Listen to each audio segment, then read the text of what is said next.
Hello, everyone. Welcome to the Leading HR in the New World of Work. You are joining now the Data-Driven HR panel. My name is Stella Luposhor. I am the founder of Reframe.work Inc., and I'm joined by an illustrious panel to help us unfold and unpack the topic of data-driven HR. I'd love to start with introductions. So please, let's go in order of attendance and introduce yourself, your name, your organization, as well as why you got into analytics. Dawn? Hi, I'm Dawn Klinghoffer, and I lead the people analytics function at Microsoft. And I've been at Microsoft for over 20 years, and I wish I could say that I had the foresight to know that people analytics was going to be kind of the next thing in HR. I did not. I got lured to HR from finance, and I had just returned from maternity leave with my first daughter, and the person that lured me said that I could work part-time if I would come to HR and bring my analytics capability with me. So needless to say, 16 years later, I'm still doing this type of work. So obviously it was not just a short-term stint for me.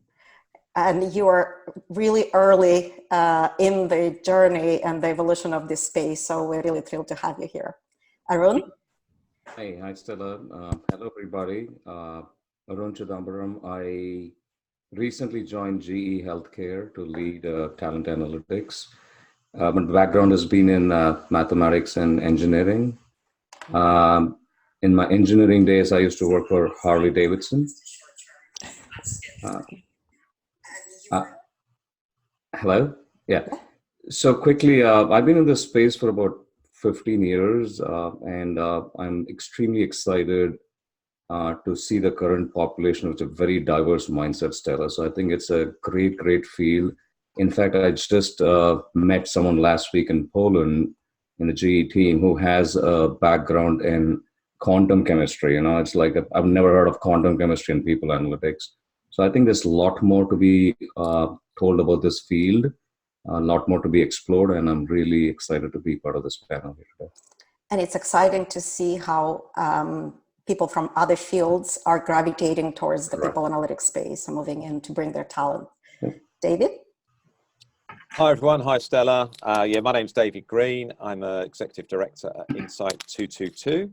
And I'm not a practitioner like Dawn or Arun, but I do help other practitioners through the Insight 222 business. We help them through a mixture of networking, co-creation, learning and consulting. Also, people may know me from the stuff I write and create on LinkedIn, and also via myhrfuture.com, which is where we store a lot of news and blogs about people analytics and the other newer areas of HR, shall we say, like design thinking and digital. And that's where we also host our academy as well. And how did I get into people analytics? Probably a little bit by accident, to be honest with you. I've got a background in the HR space, predominantly talent acquisition, but I've always been curious about data. I think that comes from my love of cricket, to be honest. I see Arun smiling there. And back in about 2011, I started to think of, we collect all this data in recruiting. Why don't we do something with it? Started to do some research around it, found that there were a few companies like Dawn at Microsoft and Google and a couple of others that are doing some work in this space. Jeremy Shapiro, who's now at Merck, co-authored a great article in HBR back in 2010 called Competing on Talent Analytics. And I just learned from there, really, started sharing information around it and kind of fell into the space, really. So I'm really glad I did. I suspect many will start their journey the same way. They just wander into the space and they never look back. If there's anyone who really knows the full landscape, is you, David, because you curate this space and you're on top of all the articles and the evolution. So we're so thrilled to have you here as well. Lexi? That's very kind. So I'm Lexi Martin. I head research and customer value at Visier. What I do is I tell a lot of stories about customers' journey to success with people analytics, how they do it, who's doing it, who are the key roles, and the results that they're achieving. And I can talk about Visier as an analytics application, but I think what I want to get onto is why I got into people analytics, and I'm in some ways I'm kind of the newest to it, but I've been tracking it for a really long time. So I'm a longtime researcher, and prior to joining Vizier, I managed the Sierra Cedar HR Systems Survey for its first 16 years. It looks at HR technologies adoption and the value achieved. And of all the technologies that we tracked, the one that consistently correlated to higher financial performance of the adopting organizations was people analytics. So I retired a few years back, couldn't stand being completely retired, and came back to, I wanted to work in the people analytics field. So I'm kind of new to it. I've only been with Vizier for 3 years, but I must say that it's probably the most exciting place of HR technologies these days. It is where all the truths and facts and information comes and integrates. So we're so happy to have you here. And while you don't consider research that you've been doing before part of this space, but I think it's absolutely part of it. You were in the space before it became kind of named people analytics. Yep. So thank you all of you for being here. I'd love to start with David. David, since you have a big macro perspective on everything that is happening in the space, where do you see today's present state of the field, how it's different from what it's been 2-3 years ago, and where do you see it going in the next 2 to 3 years? Well, yeah, it's a great question. I could probably talk for ages about that, but I won't, because I know everyone else wants to have a go. For me, people analytics is the fastest growing area of HR. And I think there's data that backs that up. And I'll give a couple of examples in a minute. And I also get a sense that it's kind of moved from something that was nice to have on the on the periphery of HR, really to the core. Certainly in organizations like Microsoft, like GE Healthcare, which we're going to hear from today, where the recognition of the amount of value that this can provide both to the business and to employees, I think is there. The growth seems to become a bit more exponential. Just some stats that I sort of pulled up from this. 69%, this is from the Corporate Research Forum, 69% now of large organizations, 10,000 employees or more, now have a people analytics team. That certainly wasn't the case 3 years ago. LinkedIn did some great research last year around the number of people in the space, looking at the skills listed on their LinkedIn profiles. And in North America, there was a threefold increase over a 5-year period to 2018. Similar in Asia Pacific, 70% increase over 5 years. And in EMEA, they did it just over a 1-year period, and the rise was 61%. So there's far more people now getting into the roles. And certainly the teams that I see around the world, some companies have built very large people analytics team, 50 plus people in there, and I think that's proof of some of the success that they're having, that more budgets going into that area. I think the size, not just the size of the teams, but the scope of the work that the teams are doing is changing as well. Getting involved with things like strategic workforce planning, looking at things like skills of the future, really starting to look at things like behaviors, both from an individual perspective, but also a team perspective as well, and how that impacts on the organizations. Looking more to understand performance and productivity. And interestingly, although I'd say one of the big challenges still for people analytics is trying to embed a data-driven culture, certainly within our colleagues within HR. We ran some research at My HR Future earlier this year, and actually we asked them an open text question: what is the skill you most want to learn in 2019? And the skill that came out on top was people analytics. I think 28% of respondents. And I think that's really interesting, and it's a good sign, because this is people that aren't in people analytics roles wanting to learn more about the space. The other trend I think that we've seen from 2 to 3 years ago is this kind of shift from projects to products. So whereas organizations are still understanding what the business problem is and driving in to try and find some insights to solve that as a project, I think now companies are looking at building analytically based products that provide ongoing benefit. And I think that's a good sign. And as I said, really looking at things like employee experience, looking to personalize the employee experience as well, and using analytics to do that, to create products around learning and onboarding, performance, other areas as well, to really try and personalize that experience, so we actually get that personalized experience at work as we enjoy as consumers. A lot of hype about AI in HR, but I think it's, you can't do AI or machine learning without analytics underpinning it, because if you haven't got decent data, then you can't personalize or recommend stuff. So I think there's good stuff, and I think you also asked about what's going to happen over the next 2 to 3 years.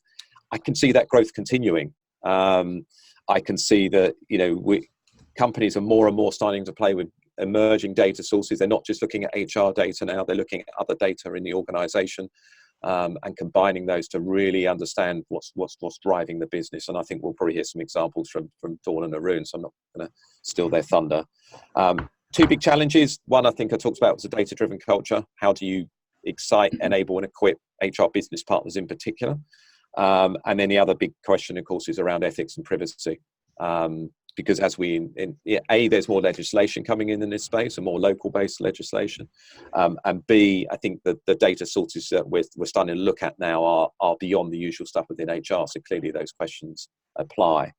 But it's worth it. The last stat I'll leave you with is Accenture brought out a really good piece of research earlier this year, and I think they announced it at Davos at the World Economic Forum.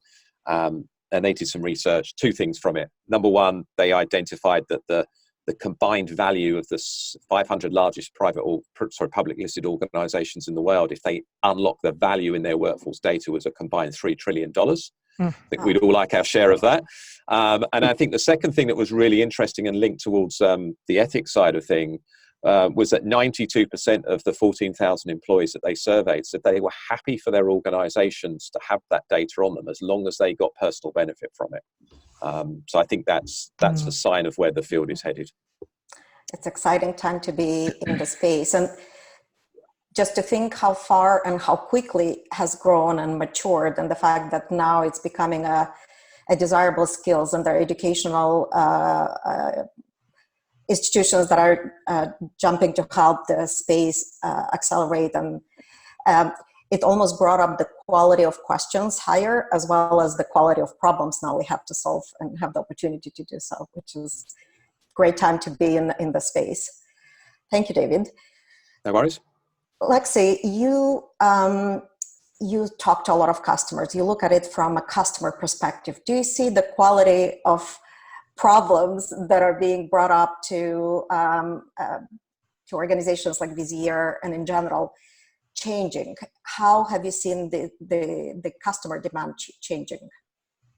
Yeah, I have this wonderful kind of test bed of organizations, almost 150 now, that are adopting people analytics. And to David's point, we do a product, and it's gotten quite mature over the last few years, as have our customers. I've seen them on this kind of journey to value, if you will, where, they start out, they get some kind of efficiency of their reporting and analytics staff, and then they focus on applying analytics to improve the effectiveness of their HR processes. And ultimately, they really look at how can we bring analytics to bear to achieve, some really key business outcomes.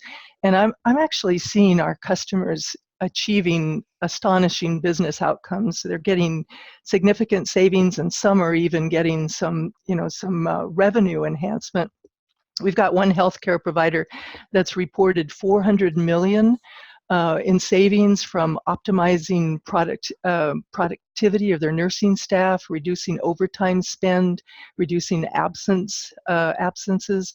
We've got a biotech company that has reported 75 million operating expense reclassification through the use of workforce planning, probably near and dear to your heart, Stella. So I'm seeing analytics being applied to what I would call moments that matter, both in the organizational and employee life cycle, from planning to talent acquisition to development to retention. And I'm seeing these organizations develop a real analytics muscle. where practically no decision is being made without data. So for example, we've got one customer that doesn't make a pay change without using Vizier to really understand the kind of pay for performance they should be applying, or they use it in talent review, or and many are using it to shine a light on D&I and finding issues with the talent pipeline, such that they can see that they don't have a chance of doing equitable hiring without making some changes. And of course, I'm seeing them apply it to workforce planning. To your point earlier, Stella, you said something about the questions. To answer more questions, I think organizations have to bring more data in, and I am seeing that. Obviously, they start with HRIS data, talent management data, they're bringing in talent acquisition data, learning data, and more are bringing in business outcome data. So they're bringing in financials, they're bringing in patient and customer satisfaction scores so that they can do, kind of the analysis of how the workforce contributes to these really key outcomes. But I think the most important thing that I've seen, is that they're really expanding the user base. So it's not just the analytics team that is using, analytics and reporting great things in the organization, but they're giving the capability to HR leaders, to HR business partners. They're giving it to people leaders. We've got one customer that's got 3,500 people leaders using it. I've got another customer that reports 2,000 of its engineering leaders are using it. It's, I think the most exciting thing is, I don't love the term, there's a democratization, if you will, of people analytics. I think, what's more important is that people are really beginning to apply data to make, thoughtful decisions about their workforce. I almost feel there is a shift to bring the human and the employee and the worker into the center of the conversation, because at the end of the day, let's face it, talent is what drives the success of the organization. So it's about time. Yeah. Thank you, Lexi. Dawn, you have access to just the sheer amount of data that you have at Microsoft, and the ability of gleaning insights from the data, and the might in terms of the tooling and the brain power. It's just probably one of the most exciting spaces to be in. With that type of power and access, you also have a great responsibility on handling the data, making sure that you don't erode the trust, and tying back to comments that David was making earlier about the ethics we all in analytics have to promote. How are you choosing what to look and what not to look at, and what insights you shared with the leaders on how they make decisions? Yes, one of the we just spent some time, my leadership team and I, on our one-page strategy slide. And when we really looked at our strategic goals, one of our strategic goals that was super important to us was trustworthy computing. Okay, and while we use that term overall at Microsoft, there's also a big aspect of it within the people analytics field. And so when we talk about trustworthy computing, we talk about, making sure that we are using the data in the most appropriate ways, okay, to get the outcomes that are going to help our employees and our managers and our leaders. And so I'm going to go back to something that was said this morning. There was a panel this morning. It was super early for me, but I was watching it while I was getting ready. And Dave Ehrlich, he was on the panel. He talked about the fact that about 20% of the time, companies are using the kind of HRIS data that's available to them. Okay, and while that data is interesting, it's actually, it doesn't tell a holistic story. Those are my words. It doesn't tell a holistic story. We figured this out years ago, that you really need to have a robust listening system in order to kind of combine the qualitative with the quantitative insights that give you the holistic story. So not just what's going on in your organization, but why is that going on in your organization? That way you can start to take action. And so What's nice about this qualitative data that we have, particularly with our listening systems, is essentially it's opt-in. Okay, so you think about survey programs, people, they have a choice. They don't need to answer that survey that you're giving them, okay? And right then and there, you're starting to ask employees, and we have a confidentiality statement on all of our surveys that says there is a small team of folks in the people analytics area that will have access to this at a person level detail only for analytics purposes. Okay, so while our data, all of our surveys are confidential, meaning no one can see the names of the people that are providing the information, we have suppression rules so that managers can't see, you have to have 5 respondents and surveys to see results, but we have access to that person level detail where we can join it, and employees are able to, they know that we have that person level detail, yet we still get in our annual engagement survey and the high 80% participation rate, okay, which is just exceptional. And so I think last year we got over 1 million comments through our surveys, okay, that we can mine. And knowing that employees have the trust in us to do that type of mining, that makes it even better. They know that we're going to be able to empower them with insights that are going to help them be more engaged and more productive and more effective and successful. Which is just an incredible feeling. But yes, it is absolutely forefront of our mind that we make sure that everything that we're doing, what is the purpose, what is the value, and really kind of going from there.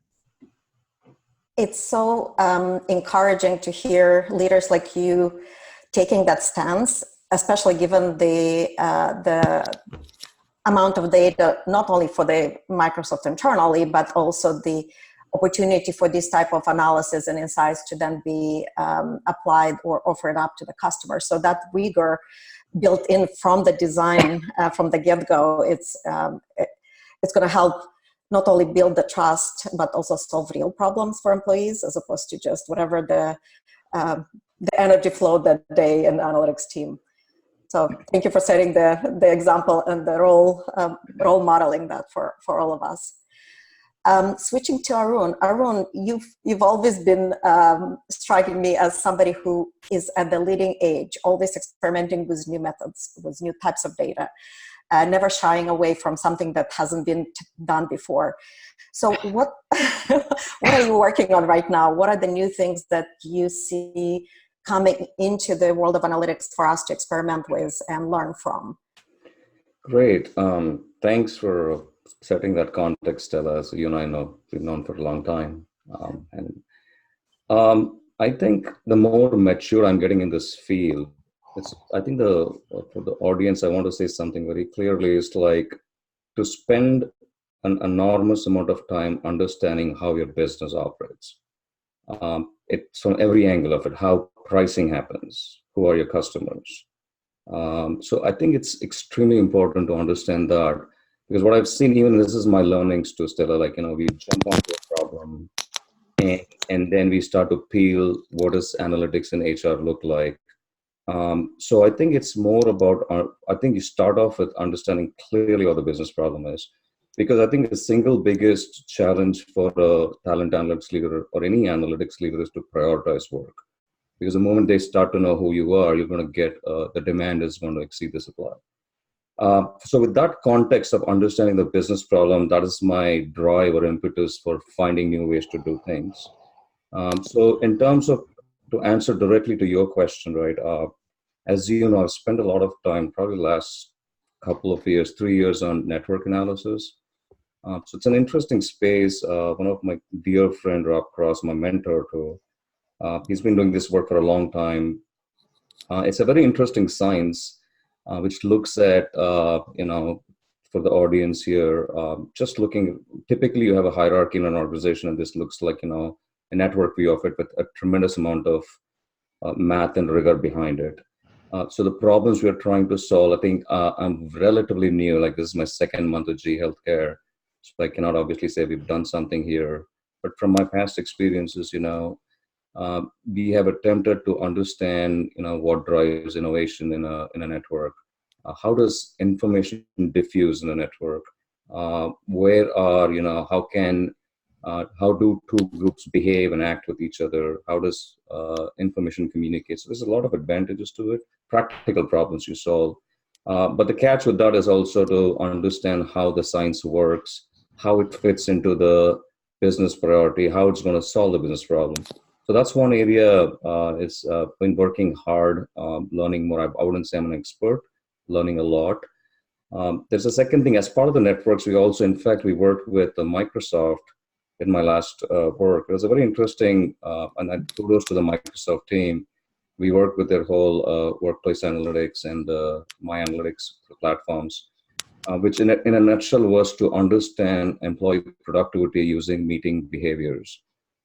So at first you would think that, yeah, I can just, it's not as easy as just saying where you spend time and how much time you spend on emails and stuff.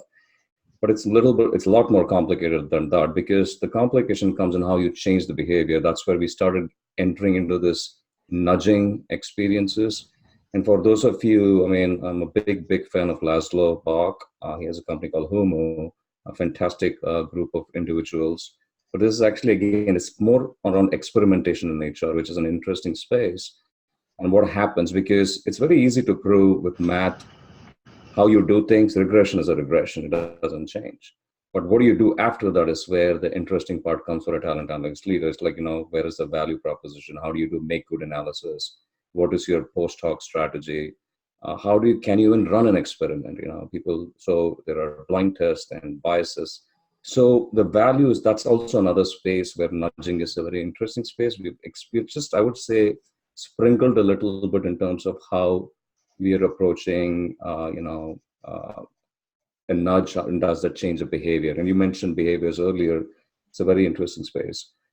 Those are the two areas I would say. And I think Dawn highlighted a little bit. The moment she said commons, there's a space of text analytics, which is actually untapped, in my opinion. And the reason I say that is it's an interesting space. You just can't take a bunch of comments and run text analytics. Again, there's a discipline to how you run text analytics, right? And the key to that is how you ask questions, because you cannot, for example, ask both the positives and negatives in the same question, and which happens because people say that that's how you ask. So there's also that space of exploration, which we are doing, like things like term frequency, and very interesting space. So those are 3 areas I would say. I've still not encountered the more advanced work, but there is one thing I would mention here still, and I'll stop, I promise. But 5 years ago, a good friend of mine, Jesse Levin from CEB, which is part of Gartner, he had a very interesting slide. On one axis was the type of information you can get access to, and the other axis was the value it provides. So where people analytics is right now is what he called the zone of commons, which is like your basic HR information, which you don't get bugged by legal very quickly. You just can use it and you can apply it. The second thing is where we are, most of it. It's called the zone of debate, which he says is that's where we are right now in terms of metadata, in terms of Dawn's point of confidentiality and anonymity. Still, people struggle with that. It's like a regression or a classification problem. And then there is O&A also as a space where people are saying, individual, do you know me, etc. So we're debating that. And then there's a zone of reticence, which he says, which is like, extreme, like which is facial recognition or mood generator. I think they check, some companies have chips inside bodies, etc., which is like really freaky. So you need to understand where your org maturity is. So what you apply has a lot to do with what David said, what Don said, what Lexi said around this whole concept of ethics, governance, understanding the org maturity. I think so. It's just not what I get excited to do, because you need to have the balance of where your organization is, how you move forward. And I think what's interesting about the way you're describing these new spaces is you're really taking hard data and quantifying very human things, how we connect with others, how we behave, Sure. What influences our decisions. So it's really a complex space. At the same time, it doesn't have as much legal backing behind it. We don't have necessarily all the rules to be able to govern all of this yet. Correct. I think it's still yet Correct. to be written, a lot of Correct. this. And at GE, we actually, I'm very proud for the group and the leadership because our CHRO is like started, we have something called, we will be starting a data governance council. So I think Piyush does that at J&J. So we are going to have it like most functions, their leadership coming in to understand how this works, how data flows, etc. So I think it's a very interesting and an important step, I think. So I'll ask the next questions to all of you, and it ties to this topic. So we are now living in a world where there's so much technology around us, and we're leaving the footprint, the digital footprint, for everyone, for the most part, to analyze and make decisions inside the organization and outside the organization. And with more of this automation, augmentation of our work environment, I feel that there is a need for a body to write this guidebook for how data is being used, for how chatbots interact with us. At that point in time, they come out and they say, I am a chatbot, as opposed to a customer service representative. Do you feel that really HR has the opportunity to step into the space to write this guidebook for this digital labor and digital world? David, do you want to start? Well, yes, I think they do actually, and but it's not, HR can't do it alone. This is, I mean, people analytics itself, but also, you know, guidebooks and councils and charters and everything. It is a joint effort.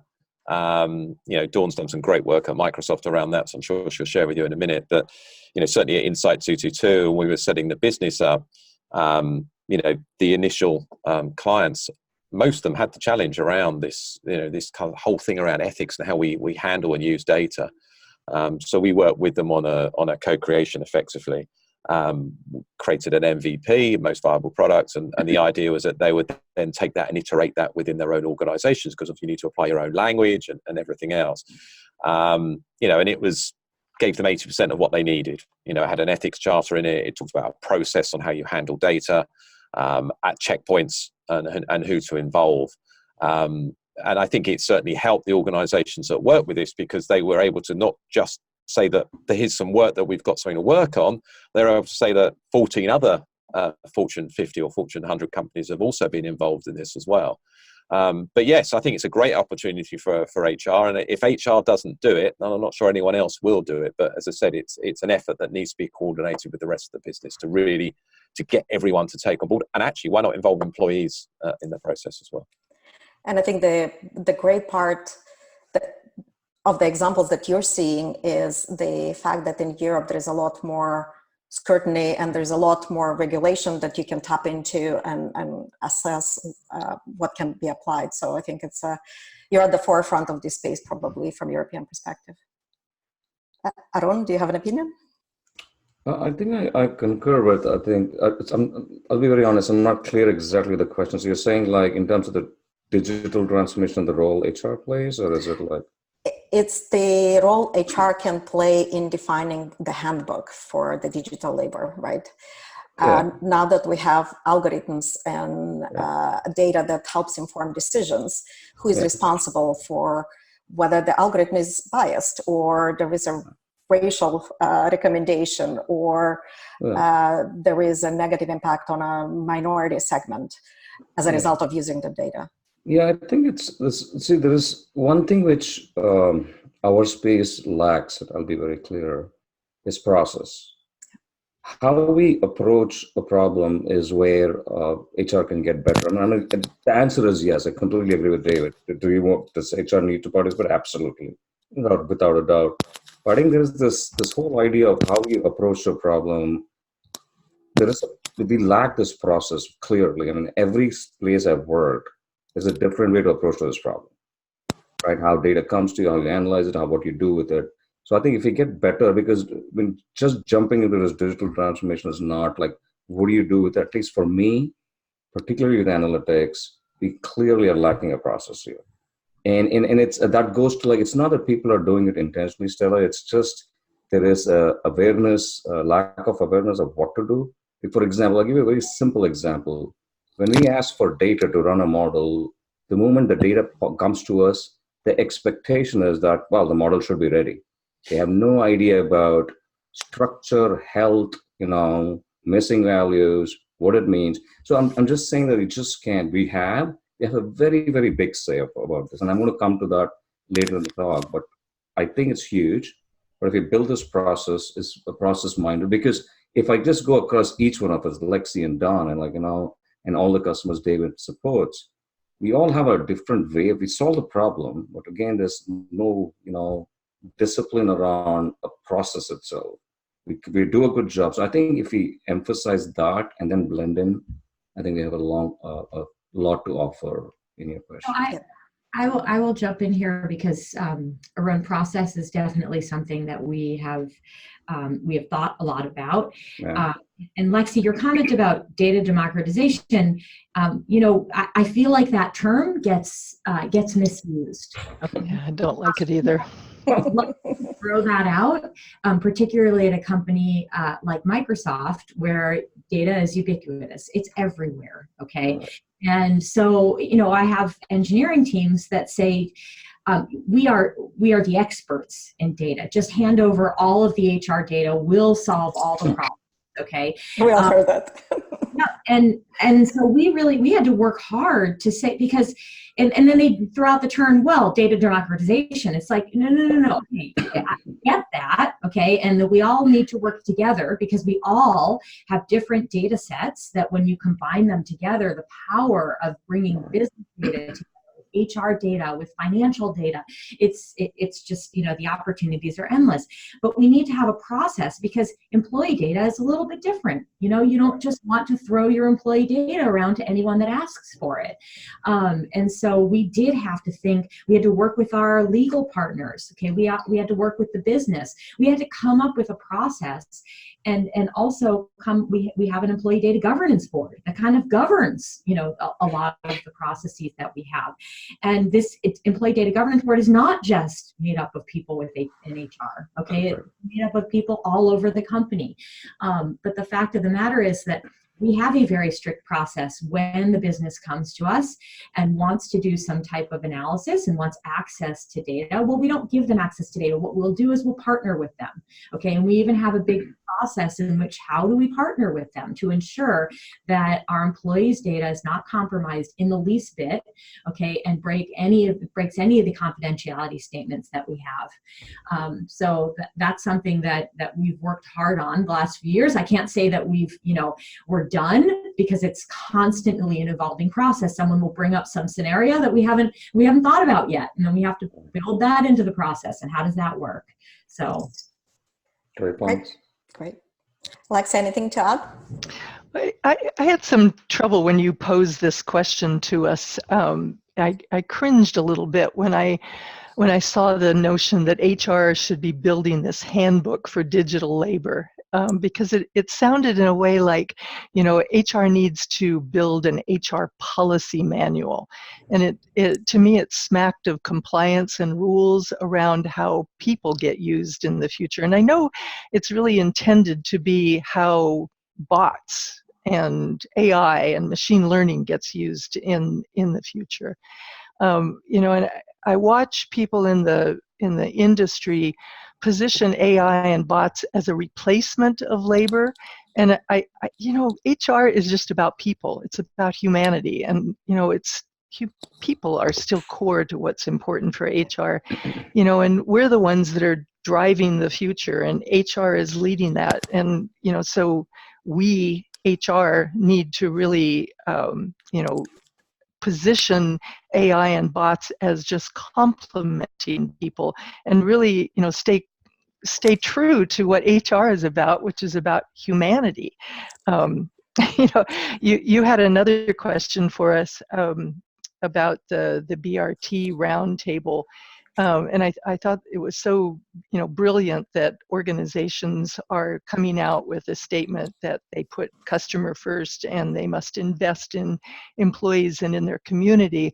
And, that's the responsibility I think we have. And I think you're all talking to this really, which is, analytics has to be used for the good of people. And, we've come out with a research paper recently on the notion of having an employee value proposition for the use of analytics.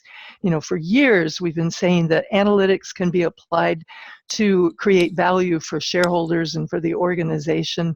And we need to keep real clear in our heads that analytics can also be brought to bear to bring good for the employees.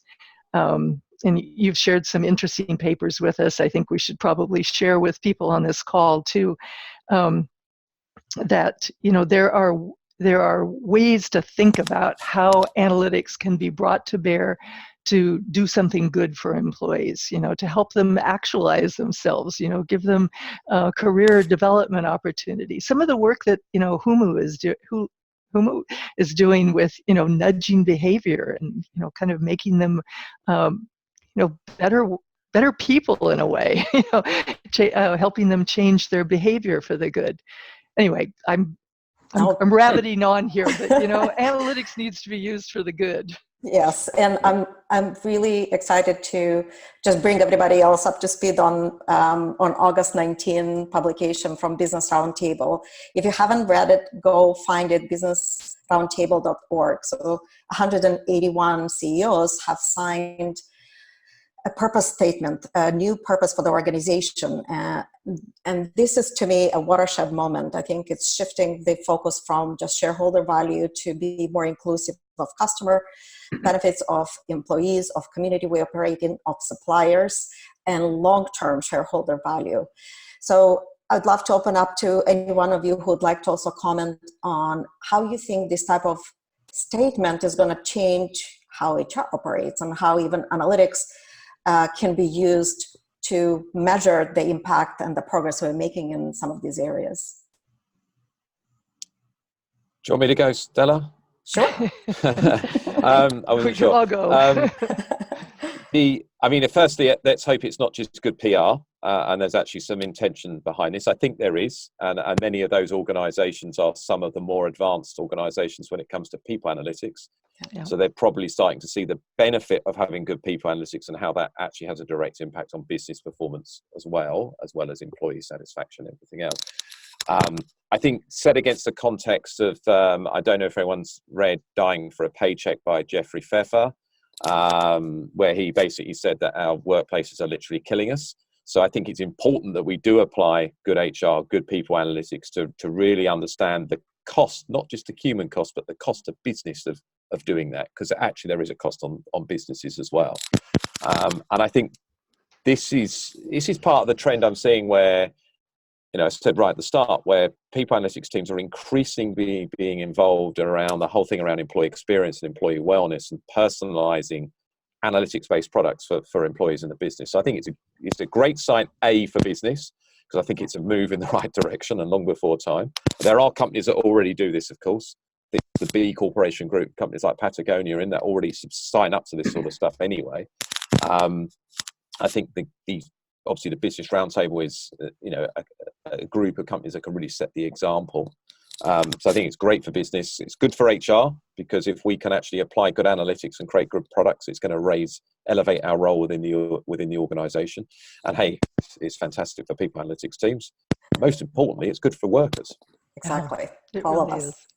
I was looking at the list of who is on that, and noticed a number of our customers, and I promise you, I am going to find out what they're doing, particularly around analytics, and how they're applying that for how they're investing in their employees around that. Yeah. So stay tuned on that.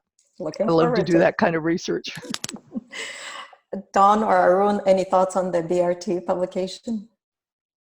It's something that Microsoft has been focused on for quite a while, and I think last year we had a big announcement about the fact that we were holding our suppliers to the same standards that we provide our employees, like for parental leave. Making sure that all of our suppliers provide a level of parental leave, whether you're adopting a child or you have a child, and that's it. I think it really broadens the impact that we can have, not just within our employee base, but the entire system that we can affect. Okay, another example is the money that we're putting into our communities. Okay, for housing in Seattle and in Redmond area, and other companies have kind of gone with that and have matched it and said, yep, we're going to do that as well. And so again, how the community that we can affect, the world that we can affect is kind of endless there.